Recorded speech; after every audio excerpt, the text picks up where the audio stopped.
तो लोग बचपन से ही पढ़ते हैं। जिस दिन रात आ रहे थे उसे के ठीक 1 वर्ष पहले मेरे सबसे पुराने सबसे प्यारे बचपन दोस्त ने मुझे यह किताब दी थी। उस दिन मेरी सालगिरह थी। फिर हम कलकत्ता रहे, पर नौकरी भी मिल गई, पर हम वतन आते जाते थे। साफिया ने जरा हैरान होकर पूछा, मैंने आपसे कहा न कि मेरा वतन ढाका है। उन्होंने जरा बुरा मानकर कहा, हाँ हाँ ठीक है। साफिया जल्दी से बोली, तो पहले तो बस इधर ही कस्टम था, अब उधर भी कुछ गोलमाल हो गया। उन्होंने चाय की प्याली साफिया की तरफ खिसकाई और खुद एक बड़ा सा घूंट सरक कर, वैसे तो ढाब कलकत्ता में भी होता है, जैसे नमक यहाँ भी होता है, पर हमारे यहाँ की बात क्या थी। हमारी ज़मीन हमारा पानी का मज़ा कुछ हो रही है। उड़ते वक्त उन्होंने पुड़िया साफिया के बैग से रख दी और खुद बैग उठाकर आगे चले। जब साफिया अमृतसर के पुल पर चढ़ी तब पुल की सबसे निचली सीढ़ी के लिए वह सिर झुकाई चुपचाप खड़े थे। साफिया सोचती जा रही थी, किसका वतन कहाँ है? वह कस्टम के इस तरफ है या उस तरफ? कि कस्टम को जाने न जाने पर जब इंसानों को थोड़ा जरूर जानते हैं तो रही दिमाग की बात। तो इसमें सबसे पहले लिखना हमने इसका प्रसंग प्रस्तुत पद्यांश हमारी हिंदी की पाठ्य पुस्तक आरोप भाग 2 में संकलित नमक नामक पाठ से ली गई हैं। इनमें इनकी लेखिका रजिया सजाद जहीर जी हैं। इन्होंने इन पंक्तियों के अंदर जब आपस में भारत और पाकिस्तान का विभाजन हुआ था, दोनों देशों को आपस में एक दूसरे के सद्भाव का चित्रण किया गया था, उस समय का वर्णन किया गया है। उसके बाद में इसकी व्याख्या लिखा है।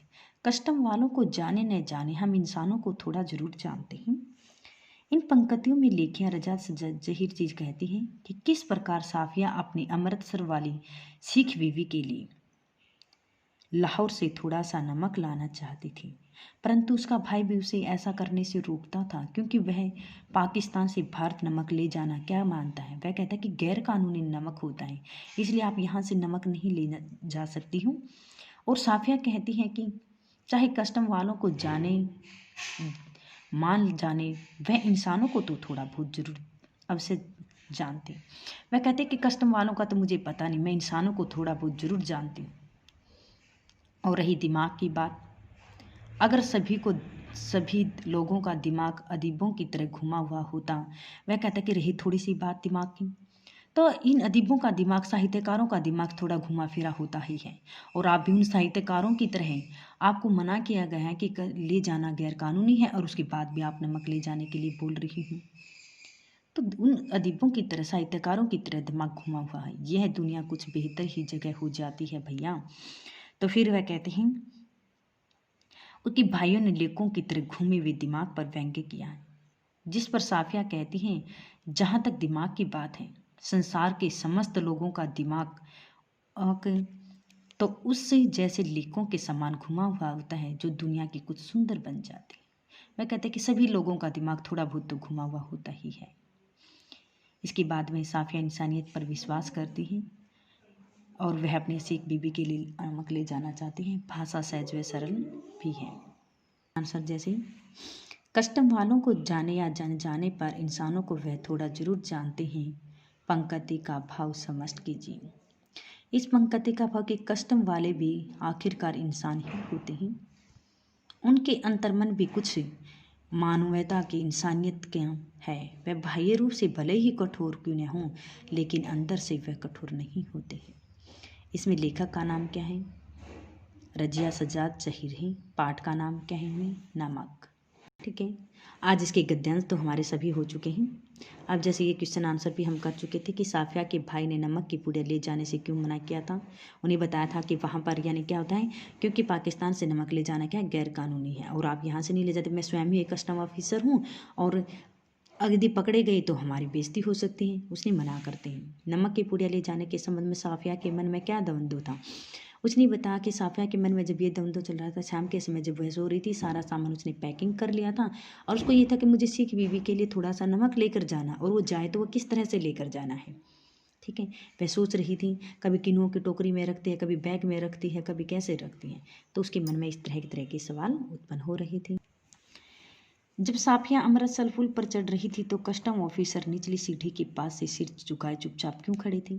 कि जब साफिया अमृतसर पुल पर चढ़ रही थी तो कस्टम ऑफिसर निचली सीढ़ी के पास सिर झुकाए हुए खड़े थे। कि दोनों देश चाहे राजनीतिक का बंटवारा हो चुका हो, लोगों के दर से भी अनेक भाव भी उत्पन्न हो चुके हों, लेकिन फिर भी वह भारत उनका क्या है, भारत से अलग होकर वह नहीं रहना चाहते, क्योंकि भारत उनका वतन मानता है। अगला था कि लाहौर अभी तक उनका वतन है और दिल्ली मेरा या मेरा वतन ढाका है, जैसे उद्गार सामाजिक यथार्थ की ओर संकेत कीजिए। कि मनुष्य क्या एक सामाजिक प्राणी है। वह कहते कि मनुष्य एक सामाजिक प्राणी है। उसका जिस मीठे स्थान या देश से जन्म होता है, जहाँ वह खेल कूद कर बड़ा होता है, जिस वातावरण में उसने बचपन में अपनी बहुत सारी किलकारियाँ गूंजती हैं, उसके साथ ही वह आजीवन बंधा रहता है।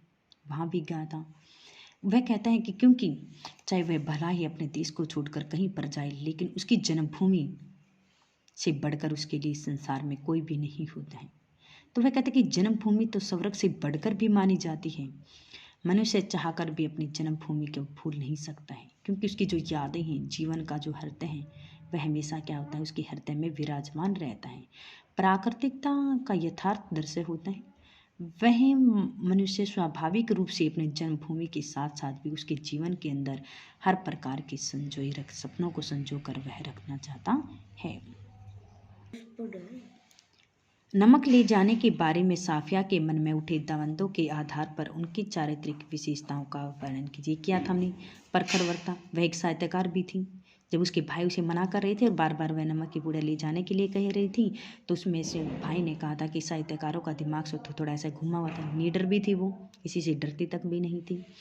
साहित्यकार थे और साथ में ईमानदार भी थी। ईमानदार की थी क्योंकि उसने नमक की जो पुड़िया होती है, उस नमक की पुड़िया को क्या किया था, कस्टम वालों के सामने ही रख दिया था, इसलिए वो ईमानदार भी थी। इंसानियत के कुछ गुण भी उसमें विद्यमान थे। मोहब्बत तो कस्टम से इस तरह गुजर जाते हैं, कानून भी हैरान रह जाता है, ऐसा क्यों कहा। ये हमारा क्वेश्चन आंसर था। बहुत बार रिपीट भी होता है कि नमक कहानी में लेखिका ने भारत और पाकिस्तान का आपस में विभाजन जब हुआ था, तो उस समय की चारित्रिक विशेषता के बारे में उसने बताया था कि विस्थापना की समस्या के पश्चात यहाँ की जनता के ऊपर अनेक प्रकार के भेदभाव पैदा हो गए थे, लेकिन इन आरोपित भेदभाव के बीच में मोहब्बत का नमकीन स्वाद घुला दिखाई देता था। और उसने ये कहा था कि भारत और पाकिस्तान की आपस की जो चरम सीमा है, वह ऐसे ही जुड़ी हुई है, पर उनकी जन्मभूमि की स्वर्ण यादें तो उन्हें हमेशा सताती रहती हैं। एक दूसरे के प्रति उनकी जो संवेदनाएं होती हैं, वो संवेदनाएं ऐसे ही जागृत हो जाती हैं। इसलिए उसने कहा था कि साफिया के द्वारा गैर कानूनी नमक ले जाने के लिए कस्टम वाले जब उसे रोकते हैं और नमक पकड़ कर रखते हैं, तो उसे क्या होता है, उसे गैर कानूनी भी माना जाता है, उसे अपने पास रख लेते हैं। उसने कहा था कि मैं स्वयं ही एक ऑफिसर हूँ, इसमें यदि वे गैर कानूनी होने के कारण जब आपको रोक लेते हैं, तो उसके बाद आपको भी पकड़ लिया जाएगा और हमें भी, इसलिए हमारी बेइज्जती हो सकती है। तो फिर वह कहते हैं कि नहीं, कस्टम वाले से गुजर कर इस तरह चली जाते हैं, उसमें तो हम भी हैरान रह जाते हैं, ऐसा उसने कहा गया था। अगला कि नमक का मूल भाव स्पष्ट कीजिए। जो नमक पाठ है उसका मूल भाव के बारे में बताए हैं कि मानचित्र पर एक लकीर खींचने की जनता को कागजी रूप से तो बांटा जा सकता है, लेकिन वास्तविक रूप से नहीं। वो कहता है कि उसको वास्तविक रूप से नहीं बांट सकते। यह सत्य भी कहा गया है कि जमीन को चाहकर भी नहीं बांटा जा सकता, न कोई जनता के हृदय की कोई भावनाएं उसको दबाकर रख सकती है। माजरी खित्तर है क्योंकि जनता के शारीरिक रूप से विकृत कर सकता है, लेकिन उसकी मानसिकता का, उसकी आत्मिकता का कोई भी भाव, कोई भी रूप उसे प्रकट दिखाई नहीं पड़ता है। जब उसने ये कहा था कि मेरा वतन तो दिल्ली है और आप तो हमारी तरफ से मालूम होती हैं अनीजों की तरह मिलने आई है, तो जब उसने एक कस्टम ऑफिसर ने कहा था कि आपको देखकर, आपके हाव भाव को, पहचान को देखकर हमें ऐसा प्रतीत होता है कि आप हमारी तरफ की हैं और आप अपने यहाँ पर किसी भाइयों से, रिश्तेदारों से मिलने के लिए आई होगी। जब साफिया पाकिस्तान से नमक लेकर चली तो कस्टम अधिकारी ने कहा कि जामा मस्जिद, तो फिर वह कहता है कि जामा मस्जिद की तरफ जब आप जा रही हो, क्योंकि वो भी मेरा वतन ही है, दिल्ली मेरा वतन है, और आप उसकी तरफ जा रही हो तो जाते जाते उनकी सीढ़ियों को मेरा सलाम भी कहिएगा। लाहौर अभी तक उनका वतन है, दिल्ली मेरा, बाकी सब रफा दफा धीरे धीरे ठीक हो जाएगा। भारत और पाकिस्तान का विभाजन हुए तो काफ़ी साल हो चुके हैं, लेकिन पाकिस्तान और हिंदुस्तान व्यक्ति अपनी जन्मभूमि के हृदय से बहुत ही अधिक प्यार प्रेम करते हैं। वह कहते चाहे भारत के लोग पाकिस्तान में और पाकिस्तान के भारत में रहे, लेकिन फिर भी उनकी जन्मभूमि जब जौन सी है वह उसे अपना अधिक प्यार करते हैं, प्रेम दिखाते हैं। वे इस जन्मभूमि को लोगों के दिलों से दूर नहीं हो पाए। इस प्रकार साफिया को अमृतसर के भारतीय कस्टम अधिकारी ने कहा, हाँ मेरा वतन ढाका है, पर जब भारत और पाकिस्तान का आपस में विभाजन हुआ था तो मैं उस समय केवल 12-13 साल का ही था, और नजरुल और टैगोर तो हम लोग बचपन से ही आपस में पढ़ते आ रहे हैं। जिस दिन से हम रात को यहाँ पर आए थे, ठीक उसे 1 वर्ष बाद सबसे पुराने सबसे प्यारे बचपन दोस्त ने मुझे यह किताब दी थी। दिल्ली मेरी सालगिरह थी। फिर हम कलकत्ता में रहे, पढ़े, नौकरी मिल गई, पर हम वतन आज भी अपने उसी को मानते जाते रहते। 12th क्लास के क्वेश्चन आंसर अभ्यास के वो गद्यांश हमारा राइट प्लस लर्न